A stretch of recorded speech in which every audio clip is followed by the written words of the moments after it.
ఇప్పుడు మీకు ఇష్టమైన జెమినీ టీవీ సీరియల్స్ ని టీవీలో టెలికాస్ట్ అయిన వెంటనే సన్ నెక్స్ట్ లో మాత్రమే చూడండి. అమ్మవారికి వేయండి. నో పంతులు గారు,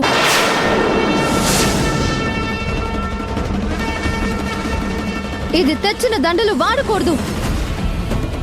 కావాలంటే ఫ్లవర్ మార్కెట్ నుంచి 100 దండలు తెప్పిస్తాను. ఈ దండలకి ఏమైంది శ్రావ్య? వాళ్ళిద్దరూ టచ్ చేశారు. హలో పుల్లమ్మ, మేమే కాదు ఎవ్వరైనా ముట్టుకోవాల్సిందే. ఇటివు తల్లి. పూలని ఇట్లా పట్టుకుని దారం చుట్టి దండలు చేస్తారు. బొత్తిగా జనరల్ నాలెడ్జ్ లేకుండా పెరిగావే.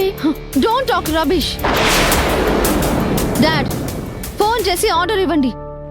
టెంపుల్ అంతా ఫ్లవర్ డెకరేషన్ చేపిద్దాం. లారీ పూలు తెప్పించండి. అమ్మా, ఇంకో గంటలో గ్రహణం వస్తోంది. దేవాలయం మూసేయాలి. మీ పూజ కోసమే ఆగాను. మీరు పూలు తెప్పించే లోపల గుడిలో ఒక్క పిచ్చుకు కూడా ఉండదు.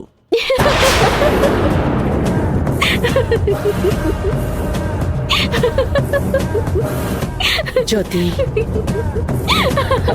జ్యోతి బేబీ. పంతులు గారు, త్వరగా పూజ కానియండి. ఈరోజు మా బేబీ పుట్టినరోజు. అమ్మవారి ఆశీర్వాదం తనకి ఎల్లవేళలా ఉండాలి. ఇదిగోండి పంతులు గారు, బెల్లం దానం ఇవ్వమన్నారు కదా, తన పేరున అర్చన చేయండి. సరేనమ్మా. పేరు? శ్రావ్య. శ్రావ్య శ్రావ్య శ్రావ్య శ్రావ్య నామధేయస్య పైడిపాల గోత్రోద్భవస్య అస్య యజమానస్య సహ కుటుంబానాం క్షేమస్థైర్య ధైర్య వీర్య విజయ భయాయురారోగ్య ఐశ్వర్యాభివృద్ధ్యర్థం ధర్మార్థకామ మోక్ష చతుర్విధ ఫలపురుషార్థ సిద్ధ్య అయ్యా, మనోవాంఛా ఫల సిద్ధ్యర్థం మీకిద్దరు అమ్మాయిలా? అవును. కరిష్యే.